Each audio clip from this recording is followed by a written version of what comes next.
不一样，场景不一样。大家应该一看就知道我们在哪里吧？差不多要睡觉。对，差不多要睡觉，是因为是真的因为很想睡觉，所以呢，今天选择这个场景拍摄，这也是一个不错的视觉体验啦。因为我想睡觉，为什么不睡觉呢？因为我们都活在当下嘛，所以不会管今天礼拜几啊，今天几月几号啊？对啊，悄悄就每天都这样过，一晃结果就1个月过去了。一晃1个月就过去了，然后呢，又升起了一个想乐于分享的心，但是呢，刚好又很想睡觉，所以于是想到那就在床前明月光，床前明月光，床前加一台摄影机来分享，跟大家聊聊这样子。我们今天要聊什么话题呢？大家想要听什么样的话题呢？我最近好像比较常听到的就是有关干扰，就可能灵扰啊、外灵干扰啊，或是像魔扰啊，诸如此类的。那我们来聊聊这个话题好了。干扰。这应该也是很多不管是接触灵性或是修行的人都会碰到的题目吧。好像是一种，有人说是功课，有人说是考验。其实每一个人都会碰到，不是只有修行人碰得到。每一个人都会碰到。对，每一个人每一个人。所以今天这个话题就是要跟大家聊一下。但首先就要聊一聊干扰到底是什么。干扰前2天我在那个转化班，那个麦克风接收器，它不知道为什么就收到干扰，收到隔壁不知道在办什么活动，他们也用无线麦克风，然后就那个频道就忽然收到隔壁的声音这样。真的？对呀。好酷，真的有这件事。有这件事啊。然后就收到隔壁的声音，然后就一直讲了一下，然后隔壁又有声音在讲话，然后讲不一样的话，还放什么音乐，然后这个就被干扰了。被干扰。那这个就很容易理解，因为频率他跟我使用的频率用在同一个频率，那结果就干扰了，我也干扰到他，他也干扰到我。那后来我就把那个无线麦克风的频率调到另外一个频率，然后这样子就跟他错开的频率，就没有了他的声音。所以这个就是干扰，就是这么简单而已。就这么简单。对，那所以我们实际生活上怎么样才是干扰呢？干扰有好几种。一般的干扰不外乎2种东西，一种是我们都会在脑袋里面讲话嘛，其实那就是我们的思维、思绪、思考，我思故我在嘛，这是一种，就是脑袋里面的声音叫做思绪、思维、思考。另外一种干扰是情感、情绪，不外乎这2种，所以干扰大部分都是来自这2种东西这样子。那除了这2种之外，第3种干扰，那个就不叫干扰，那叫控制。控制又是另外一回事了。所以今天介绍就是这3种，一种是思考、思维、思绪的，那这种干扰；第2种干扰就是情绪、情感的；第3种就是控制。我们全部的人都会受到干扰，为什么呢？我讲个简单的给大家听，就是每一个人在这个世界上，在这个空间上，他都会想事情。有没有人不会想事情？我想应该没有。有没有人没有情绪？我想应该也没有。至少我们的观众应该都是正常的啦。那你思考的一件事情，你那个脑袋里面的一句话，那句话其实不只是你在脑袋里面产生作用，其实那句话只要你想到，它已经飘散在空中，就有点像把频率发射出去一样，你就把这句话发射出去在空中，那这句话它就成为一个波，然后成为一个像电波一样的东西游离在空中这样子。那既然是这样，我们每天会有多少的思考，会数不尽的思考，我们想事情实在是想的太多。一个人是如此，那我们在社会上邻居有多少，然后同事有多少，那都很难以估算，或者路上的行人到底有多少，那飘散在空中的这些思维思绪到底有多少，哇，那真的很难计算。那第2样是情感情绪，一样的，当我产生了情感情绪之后，它就会产生一个波频，这个波然后就会飘散在空中，一样，然后就会整个空间里面，整个场里面到处都是这种游离的思绪啊波频。那我们人活在社会里面，为什么我们喜欢到一些山林里面啊，然后风景秀丽的地方，人烟稀少的。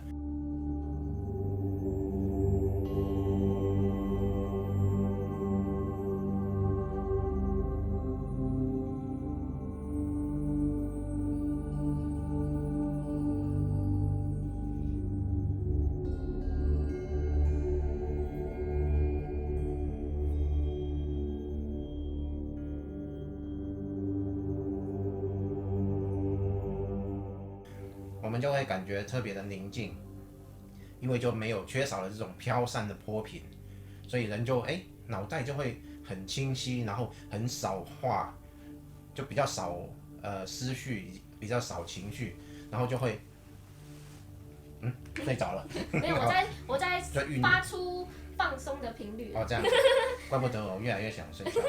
你不行睡，你继续。所以这些波频飘散在空中里面，然后我们就不小心的会去接收到它，我们接收到别人来自别人的一个想法，来自别人的一种情绪，所以我们在社会上或者在空间里面，常常就会有一些奇怪，自己为什么明明心情很好，怎么忽然间然后心情又变得很焦躁、很焦虑，往往那些心情就不是自己的。那这两种干扰都是很普遍的，但是这两种干扰，除了刚刚我讲的那种大家飘散在空中的频率之外，也有来自其他不同的，来自其他不同的来源。那来自其他不同的来源，这个就比较麻烦了。什么叫来自其他不同的来源？来源是哪里？来源就是有某个生命体，他故意把他的话，然后放到你的头脑里面，让他讲话这样。有这种事情哦？有这种事情。讲这个我要讲一个题外话。为什么要讲这个题外话？其实这个蛮重要的，就是大家看我们的那个契机引导的影片，然后哇，大家契机都开启，哇，都引导。但是我们契机引导的影片只有在动作上面，我们从来就没有说过叫你去听你脑袋里面然后跟你对话的声音，我们从来没有讲这一块。但是大家有些人以为他除了动作之外，已经进化到可以在脑袋里面，然后哇有声音可以对话。那其实往往那个对话来自就是我现在要讲的这种特别的对象。特别的对象就是说可能是某个灵体。我们不知道它是什么灵体，也可能是孤魂野鬼啊，也可能是妖怪啊，也可能是高灵啊。不知道它是什么对象，然后他把他的语言、他的话，然后突然出现在你的头脑里面。这时候你会有两个反应，一个反应是你察觉到，这句话不是我应该思考的，所以你就觉得，我脑袋里面有了一个其他人的声音。但是另外一个反应是，我以为那句话是我自己的思考，那我就会照着那句话去反应、去行动啊，或者做什么，我就以为是我自己要行动的，其实没有，那句话并不是我自己想的，而是其他的灵体加在我的脑袋里面。那这样就会造成一种混乱，所以这种情况就会造成一种干扰。它的干扰可能是简单的话，就是会干扰你的生活。那更复杂一点，甚至会让你产生危险都有可能。所以这种干扰是我们必须要注意的。所以不管是我们接收到外面不知名的人，然后他飘散在空中的思绪啊，或者有故意的刻意的灵体啊，然后把他的思绪送到你的脑袋，这些不是来自于我们的想法，我们往往自己都不知道。所以现在社会为什么那么多乱象，人为什么活得那么恐惧、焦虑啊那些，然后而且也有常常会出现很多很乱的一些迹象，就是明明我没有生气，却不知道为什么就生气了；明明我没有想要甚至想要自杀，然后就突然想要自杀，很多念头都来自于这些干扰的部分。所以呢，大家如果有很仔细看的话，我们从影片的第1集到最后1集，墨子从头到尾都没有告诉过大家说要去听自己脑袋跑出来的声音。假设说你突然听到，有个声音，他说他是高我，或是说他是某某菩萨，然后他可能要你听他的啊，帮他做事啊，或是说你是救世主，你是救世主，你要拯救世界，只要你听我的，或是脑袋突然开始乱编一些故事啊，谁是谁的谁啊。佛陀是你爸啊，圣母玛利亚是你妈啊，然后你是你是墨子的谁谁谁啊，等等等等等，诸如此类的。那其实这些都只是信念故事嘛，所以这个就与我们无关哦。我还有听过有人说那个他脑袋里面有个声音，然后说是墨子的，我就觉得很好笑。奇怪，我又没有，对啊，我没有灵魂出窍，然后到别人的脑袋去，然后跟他聊天，然后为什么会说他是墨子呢？对啊，那个我们有发现一件很有趣的事情，就是我们发现好像蛮多人的头脑都很喜欢编故事，就是哇，就可能说他在睡前，然后听到墨子的声音，墨子告诉他什么事情，或是他梦到墨子，他觉得墨子来找他，或是墨子的高我连接他的高我，然后告诉他说要做什么，要做什么，要做什么，要做什么。所以呢，我就想，墨子是有多忙啊？怎么到处哪里都有墨子？墨子是无所不在，是露西，是不是？如果是做梦的话还没关系，因为做梦很多事情是潜意识的活动，那就是变成梦境。但是有些就不是只有梦境，然后就实际上说他明明很清楚，然后他就脑袋听到墨子过来，然后跟他讲什么这样，那其实那个就不是我想的。对，这真的跟墨子无关哦。所以啊，身为墨子的双生火焰，我们是一体的，所以呢，墨子就是一个非常简单、非常单纯的一个存在，他不会做这些有的没有的事情啦，对啊，因为不会把自己搞得这么忙碌，不会把自己搞得这么忙碌啊。所以呢，当大家的头脑突然开始跑出平常都不会有的一些信念，或是一些很奇怪的故事，那大家就要保持觉察，看着这些信念，告诉自己与我无关，就知道说其实有一些信念，可能飘散在虚空中，然后被我们接收到了，对，可能是集体意识。可能是你旁边的人，或是可能所谓的外灵干扰，这些都无所谓。反正呢，我们就是觉察的本身。那真正的超级玩家呢，是可以选择信念的。那些不属于你的信念呢，你不要的信念呢，你就不一定要去接受它。那还是老话一句，一切都是自己所显化的，所以跟自身有关。因为每个人就是只活在他自己的世界，是这样吗？假如说有一个观众朋友，那他可能都会看我们的影片，那有一天他的脑袋跑出了一个声音说他是墨子，然后告诉他一些事情，那这个人呢，他就相信这一定是墨子，这一定是墨子。对他的世界来说呢，那个脑袋的声音就是墨子，但是对我们真正的我们来说呢，其实与我们无关，是这样吗？他可能会认为说墨子都会可能跟他心电感应，那是他的滤镜。那他在用他的滤镜看墨子，那其实跟墨子无关，是这样吗？是这样没有错。是这样没有错。刚刚聊到我们有一部影片是摆脱麻瓜，开启能量世界的大门，就是开启大家契机的那一集。开启契机，因为我们从没有办法去跟高我产生连接，然后直到你开启了契机呢，跟高我产生连接，然后不管你的身体的状况，或者你能够帮自己治愈疾病啊等等，你会开发出一些功能来。但是这些功能是只限于高我跟你的一种互动。那在这个同时，我们从来没有去说高我会在你的脑袋跟你讲话。我在这里要说明一个基本的观念，就是高我它是一种被动的，它如果要让你去了解某一些跟你进化有关的一些情节的时候，因为它往往会用显化的方式，那让你碰到某一个人啊，或者某一件事物，然后让你去领略到一些道理。那它不会在你脑袋里面直接跟你讲话，这是一个不是高我的作为。所以各位一直想说，有一个声音在我脑袋里面一直跟我讲话是高我，其实那不一定是高我。所以这个要分辨得非常清楚。高我通常都是一个被动的，很有可能是我有一件事情，我有心结打不开，然后我想要问高我的时候，高我可能会点头或者摇头来回答你，这个是有可能的。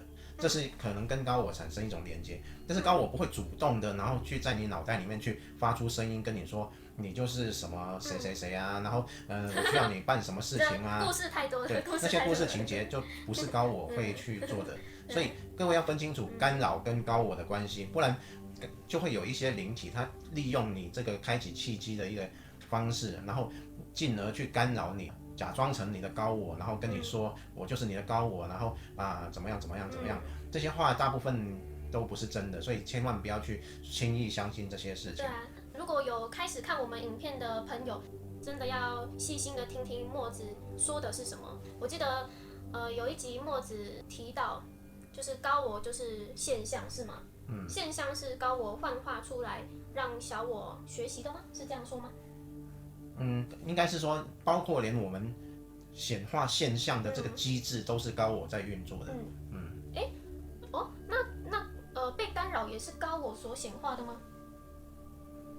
没有，就是说我们运用我们的小我去显化的时候，显化为什么会有现象回馈到我们自己，能够接收到那个讯号，那个场景以及所有人物、人事物的安排，都是高我在运作的，就是这样。是小我在显化，小我在显化，然后高我去控制整个场景安排，再回馈给你自己。等一下，我们来聊聊为什么会显化干扰。好，为什么小我显化会被干扰，高我就会安排一个被干扰的现象，负面的现象？为什么他为什么不让大家都快乐一点、开心美好一点呢？没有，因为所有的事物都是我们自己去显化的，没有人去控制。高我不会去控制你的生活，所以不会是他控制，然后让你快乐一点或者痛苦一点，全部都是你自己所有的信念去显化出来的。所以高我只是帮你把这些信念转换成场景回馈给你。所以一切都是中性的，高我是中性的，他不会认为这样是对的，这样是错的，他只会让你在每一个过程当中去学习，就是这样。那你多久才能通过这个学习？高我就完全没有意见。这让我想到墨子曾经有说过一句很有智慧的话，他说最大的神通就是掌控自己的信念。就是你可能有天眼通啊、神足通啊、他心通啊，但是呢，你有这些神通，却可能还是会被干扰，或是被控制、被情感控制，等等等等等，是这样吗？没有错。那刚刚又提到说，为什么会被干扰？为什么会被控制啊？因为你相信那句话，你就会被控制啊。很多思绪不是来自于我们自己，所以由此就可以证明说，我们是有一种能够接受外界思绪的能力。能够接受外界思绪的能力，不就叫他心通吗？所以其实每个人都有他心通，只是自己不知道而已。所以每天都在用他心通，却不知道自己有他心通，因为你可以接收到外面的讯息，并且能够知道它。那但是我们如果吸收到外界来的讯息，这些比如说一句思绪，然后在我脑袋里面讲话这样，那句话如果是平常一般的这种别人投射到空间的话，那就算了，那还没什么关系。如果是有某一个灵体故意去跟你讲的，这个干扰就比较麻烦了。这种干扰已经超越一般平常我们就是不小心接收到外面的一些情绪啊，然后或者一些思绪啊，这些很普遍的这种事情，而是有一个灵体刻意去在你脑袋里面讲话，然后希望你能够接受他讲的话，然后误以为他是某某某，用误导你去走向某一个道路，这样，那这种话就绝对要分得很清楚。我们没有人是什么救世主啊，什么，我们就很正常的去跟我们的思绪打交道，尤其是我们的影片里面常常都说，对于我们脑袋里面飘过的这些话语，尤其是就是这些小我的说法，我们都尽量看着它不解释，让它过去。我们尽量不要被小我所控制，也就是不要被脑袋说的这些话控制。对啊。那何况你脑袋说的一些原本就不该是你的话而存在的这些，我们更不需要去相信它，听了就好了。那你一相信它，你就会中了它的计，它就可能会产生一些不良的后果。这样。对啊，就其实没事最好啦。假设可能真的有什么存在有意干扰，他就故意要你跟这个人然后很分裂。那你如果信了头脑的一些话，不管是你的小我或是什么其他的干扰，那你信了，那就可能就误人误己啦。所以其实没事最好啦，我们就经常保持不解释嘛。对呀，那就会没事啦。因为你营造一种很放松、不解释、没事的频率，那生活呢就会越来越没事，越来越没事。大家是想要那种大起大浪的人生呢，还是没事最好？没事最好。刚刚讲这种外灵的干扰，大部分他会跟你讲对话，就是他会以另外一个第三人称的一个状态来跟你对话，他可能会模仿别的比较高的神明啊什么的，他说我是观世音菩萨啊，我是什么宇宙主宰，我是耶稣啊，甚至我是谁谁谁，然后跟你通灵，然后跟你去对话，这是外灵会用的一种方式。他会是用一种另外一个人称、第三人称的方式来运作。而另外一种更高级的一种干扰，这种干扰通常是修持已经修到很好的人才会发生的，这种叫魔扰。魔扰它通常就不会以这种第三人称的方式来跟你对话，它会直接模仿你的思绪。对，它会找到你的弱点，找到你最容易产生情绪的状态，然后找到你的弱点，然后并且模仿你的思绪，然后去植入你的那些话。它不止话，它连情绪都有办法植入，所以这种就是一个魔扰。魔扰是比较麻烦的，就是当我们已经快，比如说你已经快开悟了，快开悟，他就很怕你开悟，然后而影响到他们魔族，然后这时候他就会来植入一些让你很生气或者很暴怒，或者因为某种想法而让你离开这个正道，或者让你就放弃修行等等这些观念，他就会想办法找到你的弱点，然后以你自己的心态的一个状态，然后来植入这样子，这种就是魔考。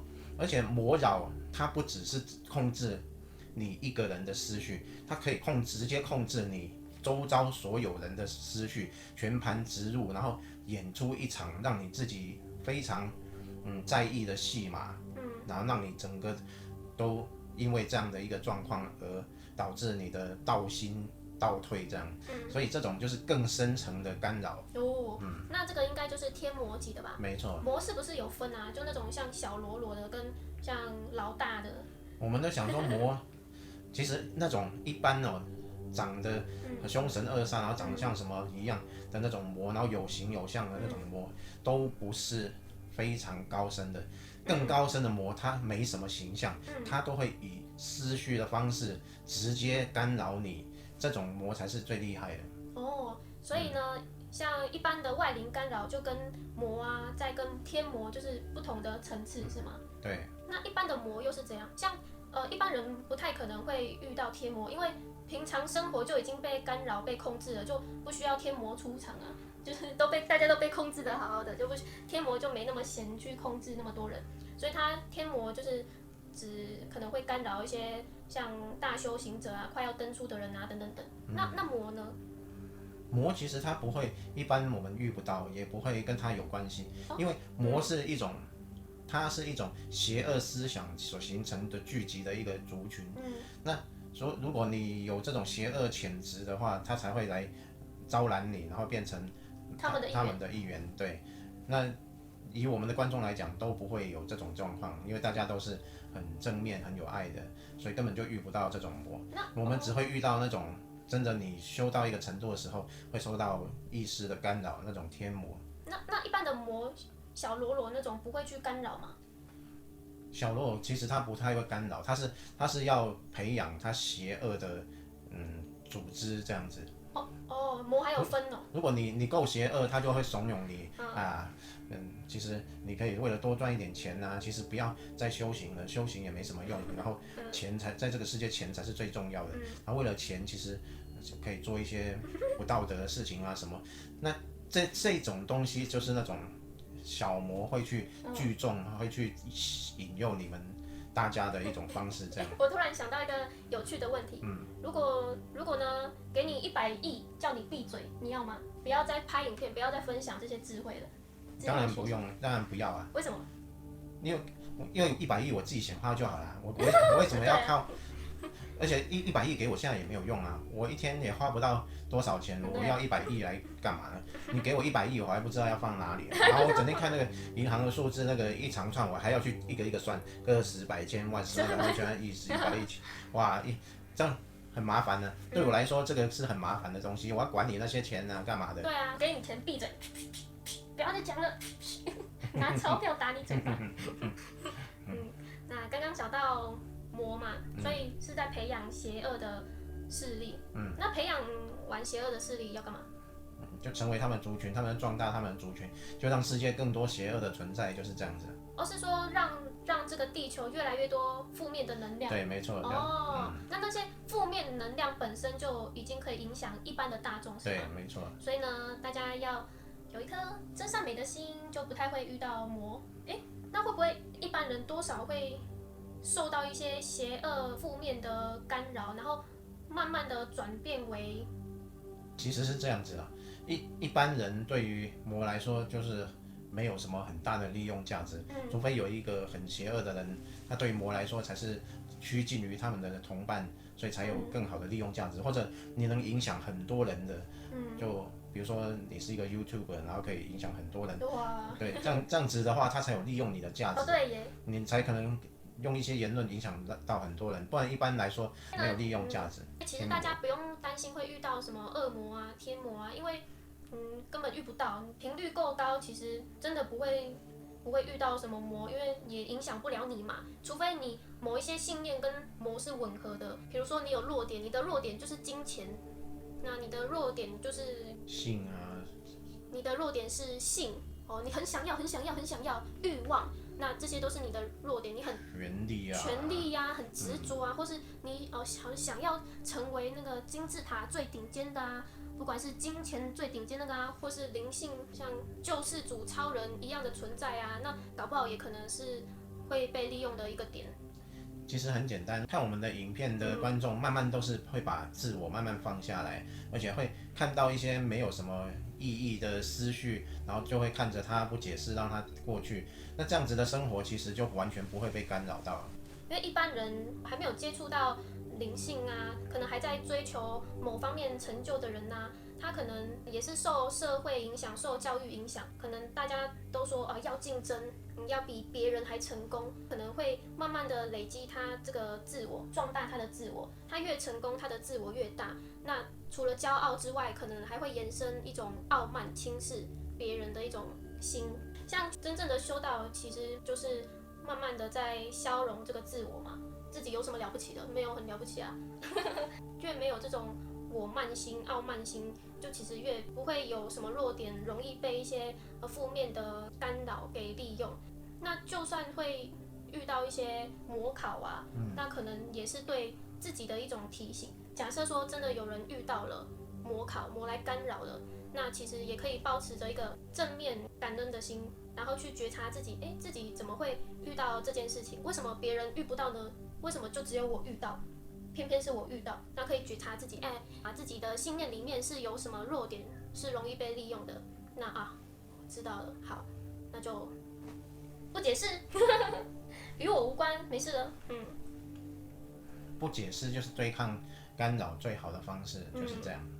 所以呢，墨子一直讲不解释，不解释，不解释，不解释。不解释到底是什么呢？可能会有人还暂时没办法去参透、体会不解释。那有关什么是不解释呢？墨子传递的不解释到底是什么呢？大家就可以回顾我们之前100多集的影片，在里面挖宝看看有没有提到不解释。那有关登出开悟的影片，其实墨子在影片里也讲得非常清楚了，什么是不解释，大家就去体会、体悟、感受。因为不解释这个是要去证入的嘛，所以没办法用头脑去解析它，只能体会，不可言传啊。因为这一集我们的重点不是在不解释，所以就请各位回去看我们有关的相关的影片。那这一集我们就已经说明了，一般我们在社会上会接收到的干扰，然后以及外灵的干扰，甚至天魔的干扰，就把它说完了。各位就知道，其实很多我们接收到的信念不是我们自己的。那像一般的外灵干扰，听起来好像也是负面的，可能会骗你一些事情啊。那他们是不是也被什么干扰啊？那他们又被谁干扰？为什么他们又是会去干扰人呢？没有，他们就是有某些意图，他们自己要有一些意图。所谓外灵嘛，外灵其实也是人死后鬼变出来的是这样吗？有些是鬼，有些不是。反正在故事里就是还没登出开悟之前嘛，故事那个角色就因为有自我嘛，所以可能就有一些贪嗔痴慢疑是这样吗？其实有你就有欲望才会被利用，就是这么简单。是说有贪嗔痴慢疑就会被利用吗？最好利用的就是贪了。贪，哦，那通灵也可能被干扰吗？通灵又是怎么回事？通灵就是一种干扰啊。因为你根本就不知道对方是谁嘛。每个都说我通到的是绝对是正神，绝对是大神，哪有这么多正神？哪有这么大神？而且一般正神大神他们都没有时间，没有那个美国时间，然后去跟你通灵，然后讲一些然后无关紧要的话。各位看呢，所谓的通灵一定是讲大法的，比如说你看八下好了，他通灵，他一通然后讲出来的话，你一听就知道哇，好有道理，好有智慧。然后与神对话听起来哇，好有智慧。然后赛斯听起来哇，好有智慧。那其他那些通灵，大部分除了这些比较主要的通灵之外，其他通道的灵很少，我们听出说有非常大智慧的，都是一些无关紧要的事情。然后那些通灵，但是他偏偏又说他是某某某又很大这样子，所以其实这些大部分的通灵全部都是假的，都是干扰。其实能通到真正的高灵啊，很有智慧的存在，那真的是难得，大家真的要珍惜。那既然是像很高智慧的存在嘛，它一定是为了传递智慧讯息而出没，就是分享给大家，然后传递一些智慧的讯息，就是智慧的讯息，就不是只是为了跳出来说啊，我来自8维度，我来自12维度，我通到的那个灵是最高的灵，它是来自最高维度，然后降下来，然后教育我们这些人类的，其实还蛮好分辨的啦。那有一部影片，墨子有分享什么是智慧，大家可以去听听。只要有一个人说啊，他通到最高的灵，那大家就可以去听，他的讯息是不是真的很有智慧？是不是真的哇，改变了我的整个生命轨迹，从此生命就越来越开阔，而不是越来越恐惧，越来越紧张，越来越紧缩，然后看什么事情都疑神疑鬼的，怕东怕西的，天哪！对，就大家亲自去体验、体会、感受就知道了。说到通灵，那很有智慧的高灵，像巴夏啊、赛斯啊等等等，那像接收到这些讯息的人，他们就会越来越开阔，越来越丰盛，越来越圆满，光与爱。那我们就是很放松的在跟大家分享我们的体会。说到通灵啊，还有一点就是我们之前影片也有提到，大家会不会以为谈灵性的人都可能是灵媒？其实灵媒跟灵性无关啦，对不对？对啊，就是有些人他可能聊灵性，他只是分享自己的体会，就像我吃过冰淇淋啊，形容给大家听，冰淇淋是什么味道？我去过夏威夷玩啊，夏威夷好不好玩啊？那里有什么啊？就像这样子。所以呢，墨子有说过一句话，就是其实啊，每个人只要处在高的频率，就是高灵。因为我们的本质不是人类嘛，对不对？我们的本质不是啊，我只是一个渺小的人类，我只是一个人类。我们只是梦到我们在当人类。对啊。那我们的本质是什么？我们本质就是宇宙的主宰，就是上帝，就是佛。所以呢，当墨子跟巧巧处在很高频、很美好的频率，那我们就是高灵。那大家也是如此哦。所以呢，大家要如何成为高灵？就是保持觉察，不解释，高频、美好、圆满、放松、喜悦。那你就是高灵啦。好，这集就到这里结束啦，拜拜。拜拜。